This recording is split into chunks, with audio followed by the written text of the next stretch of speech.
नमस्कार, आप देख रहे हैं साधना न्यूज। मैं हूं आपके साथ नेहा और चलिए रुक करते हैं खबरों का।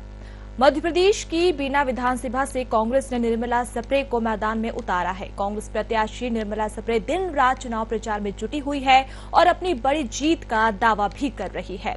साधना न्यूज से बातचीत करते हुए उन्होंने कहा कि बीजेपी की गुंडागर्दी से बीना की जनता त्रस्त हो चुकी है, इसलिए अब की बार कांग्रेस यहां जीतने जा रही है। मध्य प्रदेश का सागर जिला 8 विधानसभाएं आती हैं, 6 पर बीजेपी काबिज है तो 2 पर कांग्रेस। इस समय हम बीना में मौजूद हैं और बीना को बुंदेलखंड का प्रवेश द्वार भी कहा जाता है। सियासत चरम पर है, प्रचार प्रसार किया जा रहा है। कोशिश यही है कि इस प्रचार प्रसार को वोटों में तब्दील किया जाए। बीना से जो कांग्रेस प्रत्याशी हैं निर्मला सप्रे, वो इस समय हमारे साथ मौजूद हैं और जानेंगे हम कि कैसे प्रचार प्रसार चल रहा है और कितना अनुमान है उनको कि क्या वो इस बार बीजेपी के इस किले को ढहा पाएंगी। सबसे पहले तो साधना पर आपका स्वागत है जी, बहुत बहुत धन्यवाद। कैसी तैयारी चल रही है? बिल्कुल पुरजोर से तैयारी हमारी पूरी मुस्तैदी से है और हम लोग पूरा लगे हुए हैं और ईश्वर ने चाहा तो और भी हमारे बीना के सम्मानी मतदाताओं बंधुओं ने चाहा तो निश्चित रूप से यहाँ से कांग्रेस जीतेगी। अभी जब आप प्रचार प्रसार के लिए निकल रही हैं और लोगों से जब बातचीत कर रही हैं तो क्या रिस्पॉन्स मिल रहा है, लोग क्या कह रहे हैं? आप देखिए, बीना की जनता चूंकि पिछले 10 वर्षों के जो वर्तमान भाजपा के विधायक हैं उनसे काफी रुष्ट है। भ्रष्टाचारी इनने काफी चरम सीमा पर की है, लोगों के साथ गुंडागिर्दी मारपीट की है। लोग तो नाराज हैं और उनको तो चाह रहा है कि अब तो बदलाव जरूरी है। तो जनता भरपूर अब इस बहन को आशीर्वाद दे रहे हैं। अच्छा, चूंकि देखिए आप 2013 में भी इलेक्शन लड़ी, फिर 2018 में आपको मौका नहीं मिला, लेकिन अब जब 2023 में मौका मिला है तो आपको लगता है कि कौन कौन से मुद्दे जो हैं, कौन कौन सी ऐसी चीजें हैं जो आपको लगता है कि वो आपके पक्ष में काम कर सकती हैं? देखिए, चूंकि भारतीय जनता पार्टी की जो प्रत्याशी है महेश राय जी, इनके पिछले 10 वर्षों के कार्यकाल में जिस तरह बीना में गुंडागिर्दी चरम सीमा पर पहुंची है, प्रशासन पर इनका कोई कंट्रोल नहीं है, महिलाएं यहाँ पर सुरक्षित नहीं है। महिलाएं छोटी छोटी बच्चियों के साथ रेप की घटना घटी, लेकिन विधायक जी मौन रहे हैं।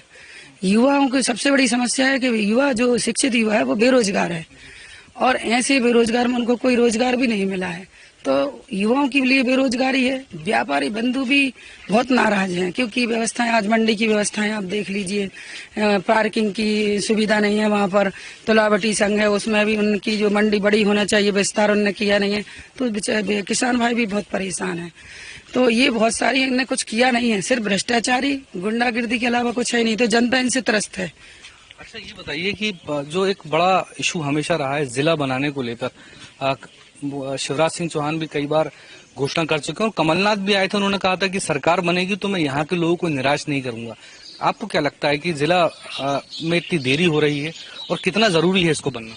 देखिए, हमारे यहाँ करीब 20-25 वर्षों से बीना को जिला बनाने की बहुत बड़ी मांग है और बीना के हर एक नागरिक का सपना ही है। उनकी यदि प्राथमिकता है तो ये है कि हमारा बीना जिला बने। बीना है भी इस लायक, उद्योग की दृष्टि से देख लीजिए, जनसंख्या की दृष्टि से देखिए, क्षेत्रफल की दृष्टि से देख लीजिए, लेकिन चूंकि सत्ता में 18 वर्षों में भारतीय जनता पार्टी की सरकार रही, यहाँ से 25 वर्षों से भारतीय जनता पार्टी के विधायक रहे, लेकिन इन सभी लोगों ने कभी कोई जिला बनाने की मुहिम करी ही नहीं है। अब चूंकि हम लोग की इच्छा भी है, विधायक जी है उन्होंने भी कहा था कि हम लोग बीना को जिला बनाएंगे पिछले कार्यकाल में, और कहा कि यदि हम बीना को जिला नहीं बना पाए अपने विधायक कार्यकाल में तो विधायक पद से इस्तीफा दे देंगे, लेकिन वो भी इस्तीफा भी नहीं हुआ। फिर भी ये प्रत्याशी के रूप में लोगों के बीच में जाएंगे। हमारा एक ही मकसद है कि बीना को जिला बनाना चाहिए और निश्चित रूप से मानिए कि कांग्रेस की सरकार बन रही है और बीना भी कांग्रेस की सीट निकल रही है, तो हमारा तो पहला ये है कि मैं तो बीना को जिला बनाने वाली हूँ और अपने कमलनाथ जी, आदरणीय कमलनाथ जी बनाएंगे और मैं उनके लिए हमेशा बीना के लोगों की जो इच्छा है उसको पूरा करने के लिए वचनबद्ध हूँ। अच्छा, ये बताइए कि पिछली बार बहुत कांटे की टक्कर रही, हालांकि इस जिले में 6 सीटें बीजेपी के पास में और 2 सिर्फ कांग्रेस के पास में। पिछली बार सिर्फ 550 वोटों से रह गए थे, हालांकि आप नहीं थी, कोई और कैंडिडेट था, अब वो बीजेपी में है। तो आपको क्या लग रहा है कि ये सीट आसानी से निकाली जा सकती है या चुनौती आपको लगता है बड़ी है? देखिए, पिछली बार की तुलना में इस बार महेश राय जी का और ज्यादा विरोध है क्योंकि पिछली बार उनका कार्यकाल सिर्फ 5 साल का था। 5 साल में उन्हें काम तो नहीं किए थे, लेकिन इनके बाद जो 5 साल का, जो 10 साल का इनका कार्यकाल रहा, इसमें इन लोगों ने बिल्कुल खुल के गुंडागर्दी करी। इनके परिवार के द्वारा भ्रष्टाचार इतना है कि ऐसी बीना की कोई कॉलोनी नहीं है जिसमें इनका कमीशन ना हो। बीना में जो भी थोड़े बहुत कार्य हुए हैं उनमें इनका 50% से ज्यादा कमीशन है। हम तो और प्रॉपर्टियां, अवैध प्रॉपर्टियां लेते हैं, लोगों को परेशान करते हैं। अब सिरोंजीपुर का हम मामला बता दें। सिरोंजीपुर में जिनके माता पिता नहीं है, महिलाएं घर पर अकेली थी, इनके लड़का भीतर घुसकर उनके साथ मारपीट की, उनके घर पर कब्जा किया। ऐसी एक और प्रॉपर्टी है जो कि हमारे यहाँ इन लोगों ने जो 4 करोड़ स्टाम्प ड्यूटी की चोरी का मामला आया था और काफी हाईलाइट हुआ था। आप ये बताइए कि इनके पास सारी जितनी भी विवादित प्रॉपर्टियां हैं सारी इनके पास है। ये लोगों को, 2 परिवार के लोग एक परिवार के साथ ये हो जाते हैं और उनको दूसरे परिवार को ये दबाते हैं, उनको मारपीट करते हैं, गाली गलौज करते हैं, प्रशासनिक रूप से भी परेशान करते हैं। तो इनके सारे के सारे भ्रष्टाचार काफी चरम सीमा पर है। गुंडागर्दी है, काम कुछ हुआ नहीं है, कमीशन ही कमीशन, घर भरा है, विकास के नाम पे खुद का विकास किया है। तो ये सारे मुद्दे हैं। तो अब ज्यादा विरोध है उनका। बीना के बारे में जब हम लोग सुनते हैं तो एक बड़ा जंक्शन रेलवे का, बीना रिफाइनरी, बहुत सारी चीजें हम सुनते हैं, लेकिन फिर उसके बाद भी रोजगार की एक बड़ी समस्या, यहाँ के स्थानीय लोगों को रोजगार नहीं मिल पाता है। चूंकि आप कांग्रेस की तरफ से प्रत्याशी हैं, तो कोई जहन में आपकी कोई ऐसी बातचीत या कोई ऐसे चीज चल रही हो जिसको लेकर आपको लगता है कि अगर आप विधायक बनती हैं तो वो आप उठा पाएंगी? हाँ बिल्कुल, आप निश्चित रूप से मानिए कि हमारा बीना पिछले इन 18 वर्षों में, बल्कि जो पहले था उससे काफी पिछड़ गया है। जंक्शन की हम बात करें तो जो 18 साल पहले जितनी ट्रेनों के स्टॉपेज यहाँ पर थे, बल्कि उसको कम कर दिए गए हैं। क्योंकि जब जहाँ पर अपना विधायक खुरई के विधायक से पूछ कर काम करेगा तो निश्चित रूप से परिणाम तो ये होना ही है। रही बात रोजगार की, हम आपको बताएं कि बीना एक बहुत बड़ी उद्योग नगरी भी है, रिफाइनरी है, जेपी पावर प्लांट है, सब चीजें हैं, लेकिन युवाओं को रोजगार कहाँ? विधायक जी कमिटमेंट करते हैं रिफाइनरी वालों से कि तुम तो किसी को भी लगा लो, हमारे बीना की जरूरत नहीं है। तो बीना के लोकल लोगों के लिए रोजगार के लिए लड़ाई लड़ी नहीं है। जब यहाँ का युवा, शिक्षित युवा इसके लिए अपने आंदोलन करते हैं, विधायक जी उसका आश्वासन देते हैं कि मैं रोजगार दिलाऊंगा, जान के मैनेज हो जाते हैं। तो यहाँ का युवा तो बहुत परेशान है। लेकिन मैं इतना जानती हूँ, क्योंकि मैं भी एक शिक्षित भी हूँ, सब चीजें समझती हूँ कि हमारे जो युवा साथी हैं बेरोजगार है, भटक रहे हैं, बाहर नौकरी कर रहे हैं, प्राइवेट सेक्टर में कर रहे हैं।